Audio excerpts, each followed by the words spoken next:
Ask मुफ्ती तारिक मसूद। अबू बकर ओकाड़ा पाकिस्तान से पूछते हैं, पहले एक वीडियो में आपने कहा था कि क्रिप्टो करेंसी को किसी मुल्क ने तस्लीम नहीं किया तो इसलिए नाजायज़ है, मगर अब तो काफ़ी मुल्कों ने इसको हैसियत दे दी है, तस्लीम कर लिया, तो अब इसकी हैसियत क्या होगी? देखें, मैंने वाज़ेह लफ्ज़ों में, मुझे याद नहीं पड़ता कि नाजायज़ कभी भी कहा हो। मैंने कहा एहतियात के ख़िलाफ़ है, तो अब भी मैं ये नहीं कह रहा कि हराम नाजायज़ है, लेकिन ये कि एहतियात के ख़िलाफ़ है, ये उलमा को इस पर बहुत सारे तहफ़्फ़ुज़ात हैं, चाहे मुल्क तस्लीम कर भी लें, क्योंकि एक सॉफ्टवेयर है, वो एक डिजिटल फॉर्म में है वो, और करेंसी बराए करेंसी ही उसमें मकसूद होती है। तो बहुत से उलमा को इसमें जो है ना सट्टा और जुआ होने का शुबह है इसके बारे में कि ये जुए और सट्टे की तरह है, तो अवॉइड करें, बेहतर है। हराम नाजायज़ नहीं कहा, बाकी दीगर उलमा से भी रब्ता किया जा सकता है इस बारे में। जो मेरी राय है वो इस बारे में यही है, जो क्योंकि जो बड़े बड़े मुहक्किक़ उलमा हैं जिन्होंने क्रिप्टो करेंसी को बहुत अच्छी तरह से समझा है, पहले हमने इसको जायज़ करार दिया है। उसकी वजह ये थी कि जो क्रिप्टो करेंसी के माहिरीन है ना, जो ज़ाहिर है मुफ्ती को तो जो नॉलेज जहाँ से मिलेगी उसके हिसाब से फतवा देगा वो।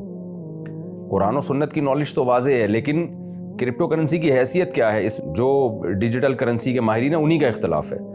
तो पहले जो जिन माहिरीन से हमारा रब्ता हुआ था, उन्होंने जो हमें इसकी डिटेल बताई, उस हिसाब से हमें लगा कि बिल्कुल जायज़ है, हमने जायज़ होने का फतवा दिया। लेकिन क्रिप्टो करेंसी के कुछ और भी माहिरीन जो उनसे भी ज़्यादा माहिर थे, उनकी राय जब सामने आई है तो फिर इस पर तवक्कुफ़ किया है। तो एहतियात यही है कि आप सीधे तरीके से चलें जैसे सारी दुनिया चल रही है, गेमें खेलने की कोशिश ना करें। इसमें आपको ये इस बात का पूरा इम्कान है कि ये एक जुए और सट्टे की तरह हो और फिर बाद में जाके आपके लिए मसाइल खड़े हो जाएं।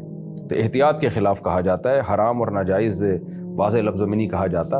नबी सल्लल्लाहु अलैहि वसल्लम ने फरमाया, अल हलाल उबय्यिन वल हराम उबय्यिन, हलाल भी वाज़ेह, हराम भी वाज़ेह, लेकिन उसके दरमियान कुछ उमूर हैं जो मुश्तबिहात में से आते हैं। तो ये क्रिप्टो करेंसी का मामला भी मुश्तबिहात में से है, तो मुश्तबिहात से भी बचना चाहिए।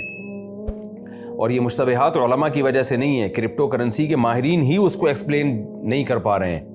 जितनी एक्सप्लेनेशन हमारे सामने आती है हम उसके हिसाब से फतवा देते हैं। तो चूँकि उनकी राय में बहुत इख्तलाफ है, तो इसलिए फिर मुफ्तियान कराम में भी इख्तलाफ का होना एक ज़ाहिर है, वाज़ेह अमर है, क्योंकि जो माहिरीन है वही उसको सही नहीं एक्सप्लेन कर पा रहे।